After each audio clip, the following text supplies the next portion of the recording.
हरे कृष्णा। छह ऐश्वर्य भगवान के होते हैं। जैसा ही समस्त प्रकार धन हो, धन की ऐश्वर्य होता है कि भगवान के पास होते हैं। संसार के जीव पास से थोड़े मात्रा में हो जाता है। ऐसे ही रूप सौंदर्य भगवान के पास होता है, बल भी भगवान के पास होता है, ज्ञान भी भगवान के पास होता है, और जस कीर्ति भी भगवान के पास होता है, और वैराग्य में भी भगवान के पास होता है। ये जो छह ऐश्वर्य भगवान के हैं, किंतु ये भगवान के ऐश्वर्य यदि किसी जीव के पास थोड़े मात्रा में आ जाता है, वो भी मध्य भी संसार में कीर्ति अर्जन कर लेता है, सफलता प्राप्ति कर, धनी हो जाता है, बलवान हो जाता है, ज्ञान भी हो जाता है, रूप सौंदर्य होता है, वैराग्य हो जाता है। जैसा इसमें देखा जाता है, बिजनेस करने वाले वैश्य लोगों के पास धन उपार्जन होता है। धन उनके नहीं होता, ये भगवान का धन होता है, क्योंकि भगवान की कृपा से उनको धन प्राप्ति जब हो जाता है, वो संसार में कीर्तिवान बने जैसे व्यक्ति बन जाता है। धन के कारण से लोग उनको पहचान में आ जाते हैं, समझ ये धनी व्यक्ति है। किंतु धन होना सही है, किंतु धन में यदि अहंकार आ गया, वो सब नष्ट कर लेता है। मेरा कहने का तात्पर्य यही है, धन होना कोई हानि नहीं है, कि किसी के पास ज्ञान होना किसी को हानि नहीं है, कि किसी का सुंदरता होना कोई हानि नहीं है, किसी के पास जस कीर्ति बल ये जो वैराग्य होना किसी बड़ी हानि नहीं। जिसमें अहंकार आ जाए वो सर्वनाश कर लेता है। जिस प्रकार ये किसी संसार में आता है, विशेष कर कि ब्राह्मण के पास ज्ञान होती है संसार में, क्षत्रिय के पास बल होता है, वैश्य के पास में धन होता है, और शूद्र के पास विरक्ति होता है, बस सब कुछ होते हैं, दूर रहते सेवा मनोभूति रहते हैं। और ये भी देखा जाता है, स्त्रियों के पास रूप होता है। ये ब्रह्म विवर्त पुराण में ये बात लिखा है, स्त्रियों की जो रूप सौंदर्यता मिला है वो भगवान से मिला है। भगवान की एक शक्ति है, शोभा है, जो शोभा से पूरे संसार में फूल में हो, स्त्रियों के अंदर जो सुंदरता प्राप्ति होता है, कि ऐसे ही वैराग्य मध्य भी भगवान से भी प्राप्ति होता है। ज्ञान और वैराग्य साधु संतों को भी एक भूषण कहा जाता है। साधु संतों को सन्यास के भूषण कहा जाएगा, आभूषण कहा जाएगा। वो विरक्ति और धन और विरक्ति और ज्ञान, ये साधुओं की भूषण होता है। किंतु ये जो छह ऐश्वर्य है, छह ऐश्वर्य किसी के पास हो कोई हानि नहीं होता। हानि यही होता है जहाँ पर इसमें अहंकार होता है, मदमत हो जाते। व्यक्ति किसी रूप में आ गया, हाँ सुंदरता है, रूप तो अच्छा है, किंतु रूप जिसके आ गया, फिर उसी रूप के कारण से यदि अहंकार आ गया, वो अहंकार उसके लिए खतरा बन जाता है। किसी के पास धन है, धन से कोई गलत नहीं है, धन सही है, अच्छा है, किंतु धन होकर यदि अहंकार हो गया, वसूल हो जाता है, उसके लिए वो खतरा बन जाता है। ऐसे ही साधुओं को तो वैराग्य है, ज्ञान वैराग्य होता है, अच्छा बात है वैराग्य, किंतु वैराग्य में यदि हो गया, अहंकार हो गया, वो वैराग्य उनको उसके लिए सर्वनाश कर लेता है। और किसी बार ज्ञान हो गया, ब्राह्मण पास ज्ञान होना चाहिए, कि साधु सन्यासी पास ज्ञान होना चाहिए, किंतु वो अहंकार वशीभूत हो गया तो कोई सर्वनाश कर लेता है। इसलिए ये षड ऐश्वर्य जो होना सही है, किंतु ये षड ऐश्वर्य जो छह ऐश्वर्य है, ये भक्ति में लेन देन नहीं है। भक्ति में जो लेन देन है वो है अहंकार रहित होना।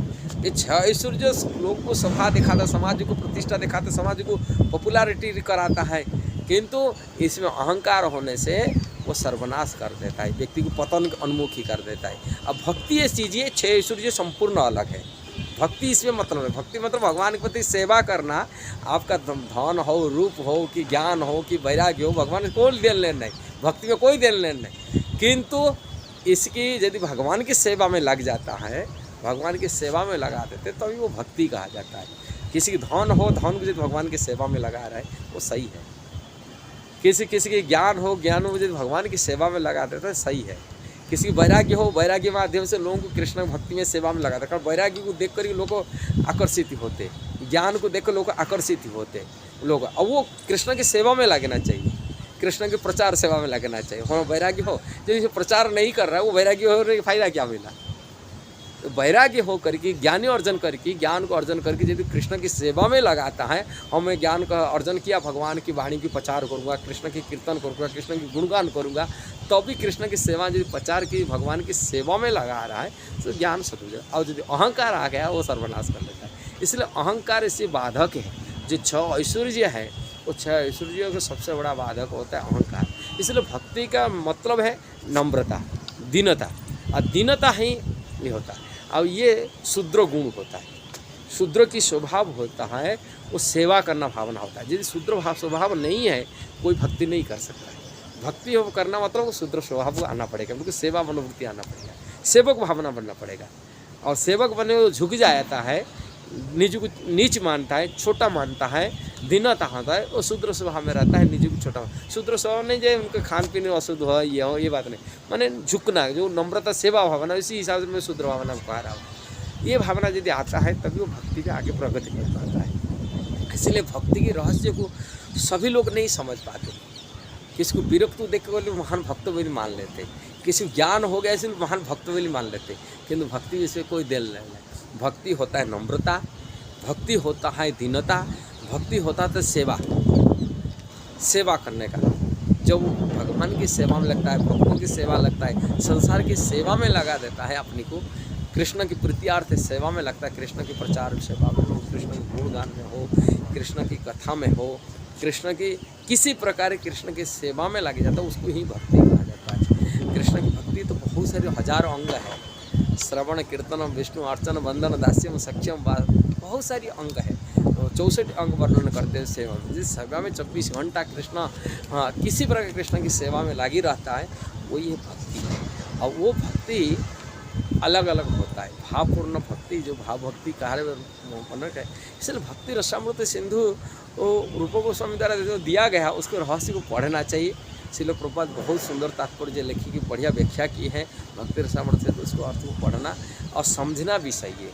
भगवान के आशीर्वाद हो तभी ये समझ में, बुद्धि में, दिमाग में नहीं आता है, न तो नहीं आता है। इसलिए कृष्ण के चरण में लगाए रखना, हम 24 घंटा कृष्ण के पास से दिनहीन होकर के अपनी दिन तक अर्पण, कृष्ण बुद्धि देने के लिए प्रार्थना करता है, कृष्ण को अनुगत हो जाता है, कृष्ण के अनुकंपा दया पर आश्रित होकर जब प्रार्थना करता है कृष्ण की कृपा से भक्ति के रहस्य को समझने के लिए, तब भक्ति भगवान कृष्ण को बुद्धि से समझ पाएंगे, नहीं तो समझ पाएंगे नहीं। इसलिए कृष्ण के अनुगत होकर, दीनहीन होकर के जो कृष्ण के चरण पर आश्रित हो जाता है, अहंकार रहित होता है, अहंकार शून्य हो जाता है, कोई प्रतिष्ठा पूजा सम्मान मान इसको त्याग कर लेता है और शुद्ध भक्ति रहस्य को समझ पाता है। इसलिए किसी ज्ञान में वैराग्य, किसी रूप सौंदर्य से, किसी की धन से भक्ति की मापना नहीं चाहिए। ये सब ऐश्वर्य जो भगवान का है और किसी मात्र किसी जीव प्रति हो गया, वो संसार में पॉपुलर हो जाता है। ये सब रहस्य को हमको समझना पड़ेगा।